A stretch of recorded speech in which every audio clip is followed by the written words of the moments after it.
So guys, welcome back to Remove Before Race here at day 2 of Goodwood Festival of Speed. And boy, have I got something special for you. There's been a lot of Porsche on the channel recently, all centered around the amazing new GT3 of the 992 generation. And here we have the second variant now, which is the lustful Touring variant. We've got a couple of cars here. I'm going to go around in the newly made PDK version to show you guys a first look around it, the little differences to the GT3, and we'll go on a quick drive as well to see how it drives and what it sounds like as our first drive. So come with me and let's have a quick look at this new GT3. So here we go guys, say hello to the 992 generation of GT3 Touring, spec'd by the head of GT product, Andreas Preuninger himself. It's a lovely silver arrow finished in dolomite silver. Now, in case you didn't know, the Touring is identical to the winged version on both a technical and performance basis, and we'll go over all of this now, but there are some unique bits to first point out. In Touring, it looks even wider. I love the muscular haunches of this car. I wasn't sure about painting the front end, especially on a lighter color, but when you look at it here, I mean, this looks incredible. I've actually tried to spec one for myself because I want to try and buy one. You know, you guys know how difficult it is actually to get allocation on one of these. But when I did it in almost identical to this specification, but in GT Silver Metallic with silver wheels. But this looks fantastic. Look at that. I mean, to me, this front end, oh, actually, this is quite cool. The grille there, I never noticed on my first drive of the GT3. It's the same as the grille on the nostrils and then on the rear spoiler. But that front end to me looks like a jet fighter, especially with it painted, especially in silver. And everything about that is so sharp now, isn't it? The 992 generation, all of its iterations. It's just so pleasing to look at. So now gone is that black plastic, often pointed out in the winged car. And this now sets the Touring apart, I think, and makes the whole front flow better, don't you think? Now, also the optional Touring package, darkened lights and window trim and exhaust, so that is optional. Let's give you another shot of it from here. I mean, that just looks mind-blowing to me. Right, now some differences on Touring. Of course, you've got the fully painted front end. There's no wing, of course. The swan neck rear wing has disappeared. That's now been replaced. If we get up close to this beauty, you can see the telltale sign here. This has now got the aerodynamic spoiler off the Carrera S, so that'll come up at speeds as required.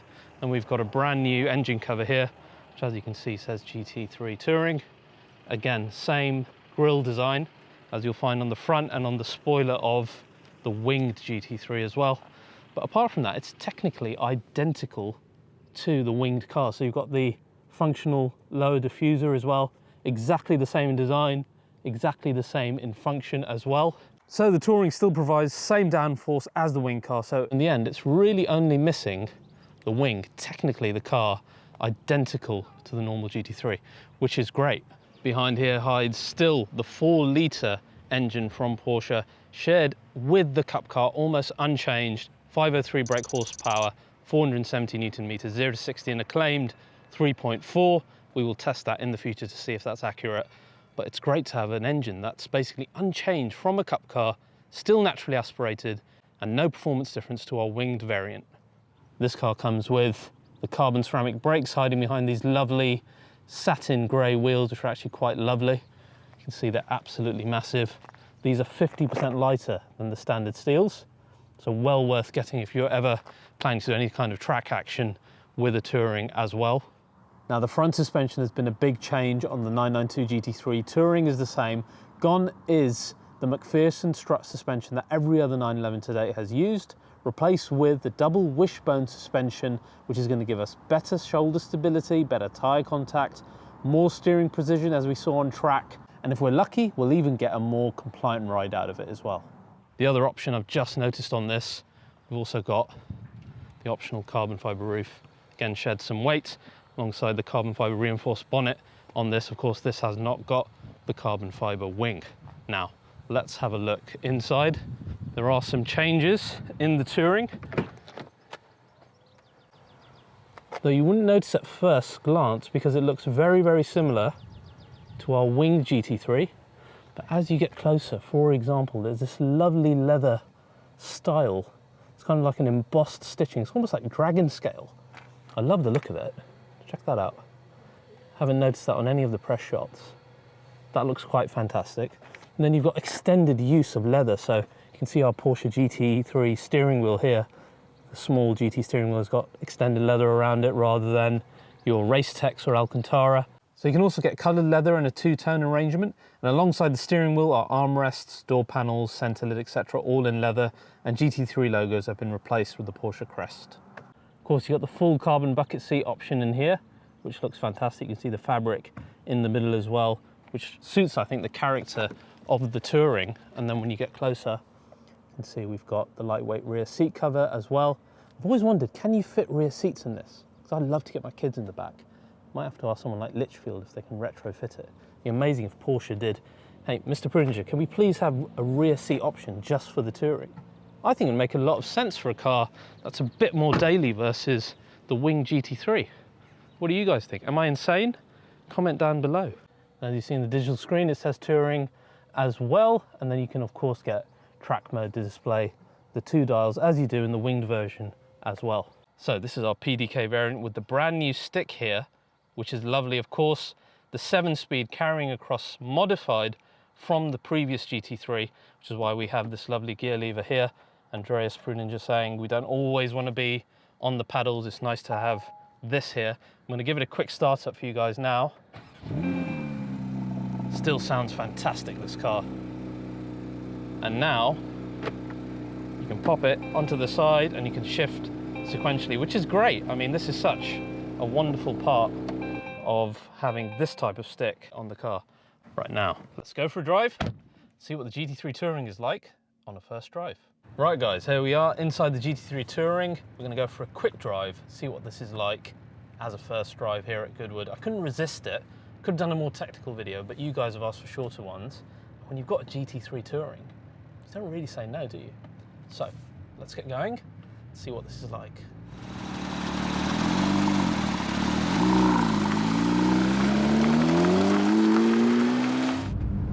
It's funny how much the little differences of having a bit more leather, slightly different leather trim, and a few little details, particularly with, again, the increase of use of leather within this car, can make a difference in the ambiance of an interior. The extended use of the Race Tex and the sharp blue details that we had in the previous GT3 that we looked at really made that look like a track car, whereas this, it just feels more luxurious. Right, now we're going to pop the car into sport mode.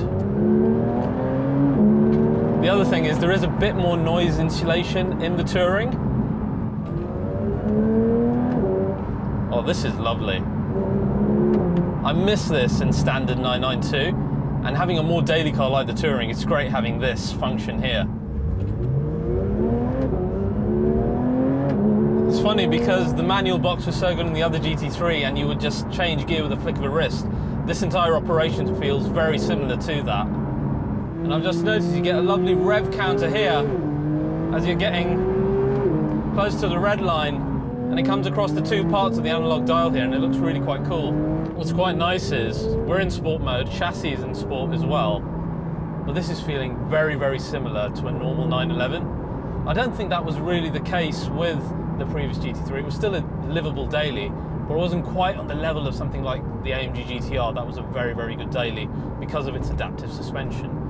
The other side, where the double wishbones help and the now more reactive adaptive dampeners, is having breadth of ability on the comfort side, which is super important for something like the Touring, especially when we have rubbish roads in the UK. And this feels brilliant. I just drove to FOS in my C63 Black, and that was taxing on my back, as it always is. The Touring is nothing like that. You could drive into continental Europe and through it all the way to Weissach, and you would be very happy by the time you arrived. And then of course, when you want to put some speed down, this thing is a monster, just like the winged version. That lovely front end feel that we had in the winged version, translating across here on road as well. The handling's fantastic. I mean, I thought the standard 992 was good on normal roads. This thing, should you approach anything that looks like a corner, it will chew it up in a matter of seconds. Absolutely mind-blowing, this thing, and the speed of it and the sound. Listen to the sound. Even though we've got extra sound deadening in this, that's one of the best modern car sounds I've heard recently. It sounds brilliant. So motorsport, the GT3. Oh, this is terrible. I should never have driven this car. I want one all the more now. The speed for me is just right for normal roads in the GT3. 510 brake horsepower is more than enough. GT2 RS just feels too much on the road. This feels perfect. Gives you butterflies. Very, very fast, but not to the level that you can't enjoy the full spectrum of the car without going on track. Now listen to this, when you get close to red line, that's when the motorsport part of this engine wakes up. Look how quick the gear shift is. It's fantastically fast, and it sounds so good. Listen to this thing. Just absolutely love the sound. The gearbox, lightning fast, just like in the winged version. I mean, literally, like I said then, the gear changes before this paddle goes back to its normal position, and it's even better with this, honestly. Is the PDK a mistake in the Touring, like a lot of people ask? For me, I think it's quite the opposite. I think PDK is so suited to the slightly more relaxed nature, the slightly more luxurious nature of the Touring.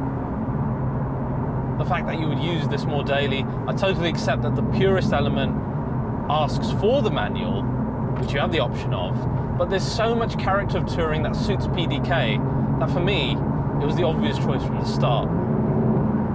If I were to get one, if I'm lucky enough, I will get a PDK. And to anyone else who does it, I totally understand. I have made the argument that I think the base 911 is so good that you either need that or you can just come straight to the full GT3 because everything in between is just really brilliant filler, as one of my commenters put it. I really like the way you said that, well done. But I think what's standing out for me on this car in this short drive today, A, the sound, B, how compliant the suspension is, C, the fact that our turn-in and those lovely bits that make the new GT3 unique for me after our last first drive still existent within this. Of course they should be because the car is mechanically identical. What's become more apparent to me driving this Touring is how good this does everything that the normal 911 does. The only downside is not having that rear bench. I'd love to know if I can retrofit one because this would be the world's ultimate car at that point for me. So guys, I hope you've enjoyed this first drive of the GT3 Touring in PDK. I've absolutely loved it. For me, this is a car that I need to own at some point. I just think it's such a good daily. It does the whole GT3 thing so effectively, being mechanically identical. And it looks amazing. I think it's going to age fantastically well. And now you have the choice of both manual and PDK. Honestly, this has the makings of the best car that I've ever driven in my life. So guys, if you've enjoyed this first drive of the Touring, please do like, subscribe, share this video with your petrolhead friends. Much more technical and VFX based look coming in the future. Until then guys, allow me, I've got another half an hour with this lovely car, and I'm going to enjoy it to the max. See you then.